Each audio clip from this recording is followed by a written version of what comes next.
knowing that I would not be able to do anything to change the present? Will I be content with just having an understanding of the situation? Hello, guys, and welcome back. My name is Victoria. If this is your first time here, welcome, welcome, welcome. We are pleased to have you on this corner of YouTube. On this channel, we discuss all things book related, book reviews, book reading vlogs, everything book related that you can find on YouTube. We have it here. So, welcome, stick around, and enjoy the rest of the video. So, I recently started reading a lot of Japanese literature. And of course, I started with the gem that is Before the Coffee Gets Cold by Toshikazu. Okay, you know what? I do not want to butcher this name, so I'm just going to leave it down here and we move on. So I think there are currently 5 books in the series, but I've only read one. I think the first one, Before the Coffee Gets Cold. And it left me mind blown, let me tell you. Let's set the scene. Imagine a very small cafe where the smell of coffee fills the air. Also, imagine that this cafe has the ability to help you time travel to the past.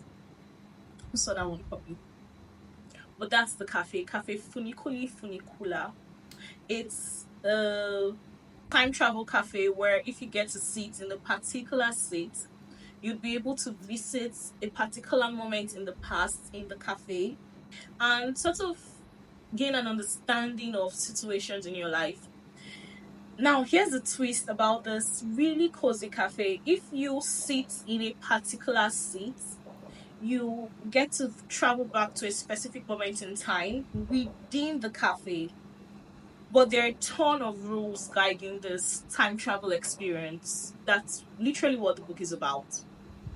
Now, there are 4 distinct characters whose story we get to follow in the book.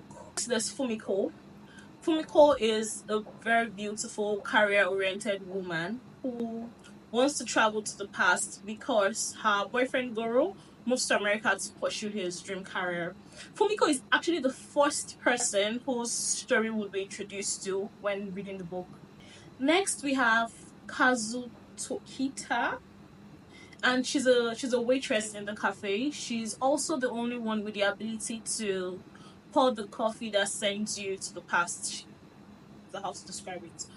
She's the only one who is sort of she's the only person who is able to prepare the coffee you need to go to the past. Then we have Hirai.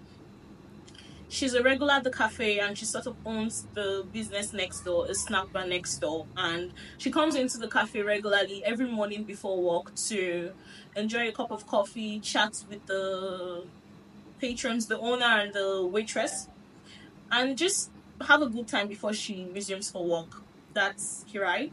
But her story is a bit more complicated than that. She ran away from home. Well, she left home when she was a teenager because her parents wanted her to take over the family business.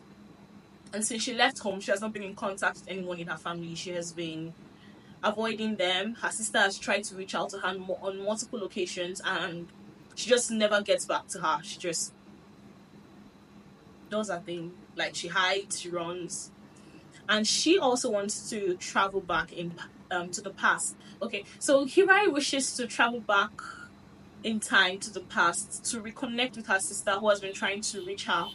Her sister happened to die on one of the days she came looking for her, and Hira went hiding. So she has been dealing with the guilt of that, and now she desires to go back to the past to sort of make peace with the situation. Then we have Fusagi, who is married to Kotake. Fusagi has early onset Alzheimer's, and he wishes to go back to the past to leave a letter to his wife Kotake, and to let her know that it's okay for her to leave him if he becomes too much of a burden to her.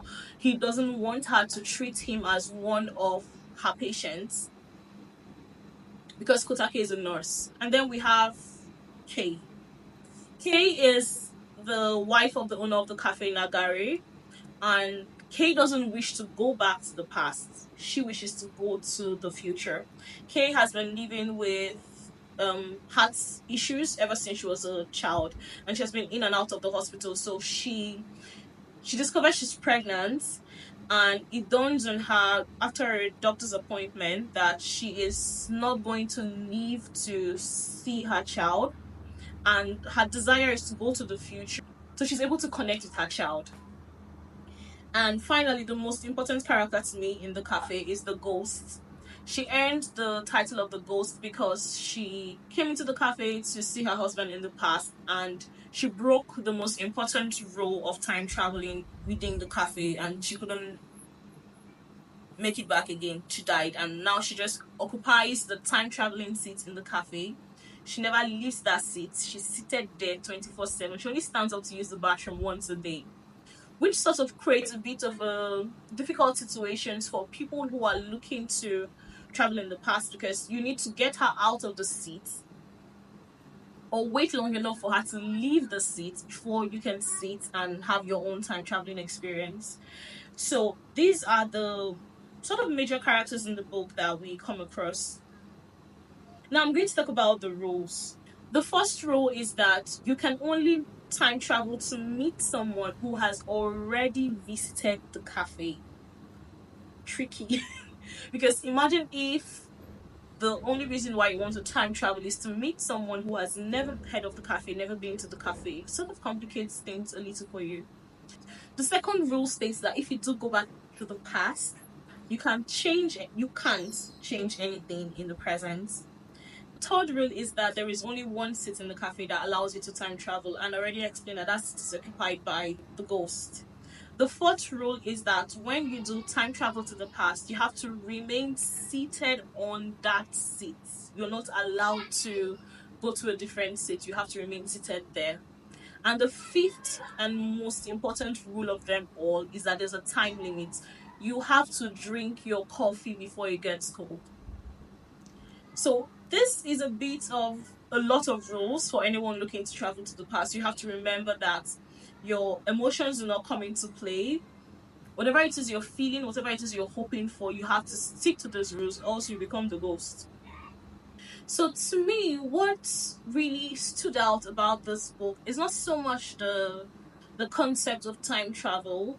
To me, what really made me connect with the book is the multiple emotions being displayed.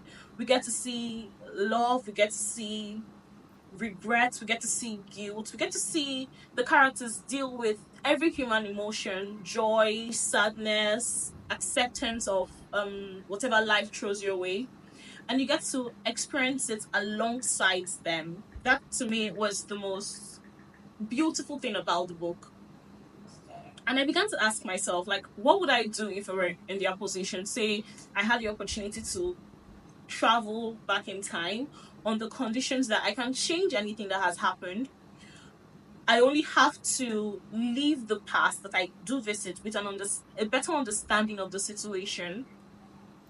No ability to change, but a better understanding of the situation. Would that be okay for me? Would I be okay knowing that I would not be able to do anything to change the present? Will I be content with just having an understanding of the situation? It's actually a question I constantly ask myself. Am I okay with just understanding, or would I begin to want more, like a desire to sort of affect the situation that has already happened? So if you ever feel like you're stuck in a reading slump and you're not sure what to read, I highly recommend that you read Before the Coffee Gets Cold. It's short, it's magical, it's thought provoking.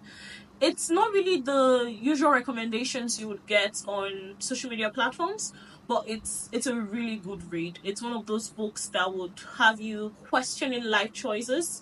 It would have you wanting to make better decisions so you don't have to deal with regret or guilt later in life. I would love to know in the comments below if this is a book you have read or you want to read it on your TBR list. If it's a book you have read, what emotions do you leave you feeling? Did it have you wanting to make better life decisions? Did it have you asking yourself thought-provoking questions? Did it have you asking the same questions I asked myself? Would I be content with going to the past and not being able to change anything, basically? Is that something you also felt when you read the book? If you haven't read it yet, don't be afraid to dive in, give it a shot, and I promise you're going to love it. If you don't love it, come back to me and tell me you don't like it. And I promise you're going to love it. If you enjoyed this review, please don't forget to give this video a thumbs up.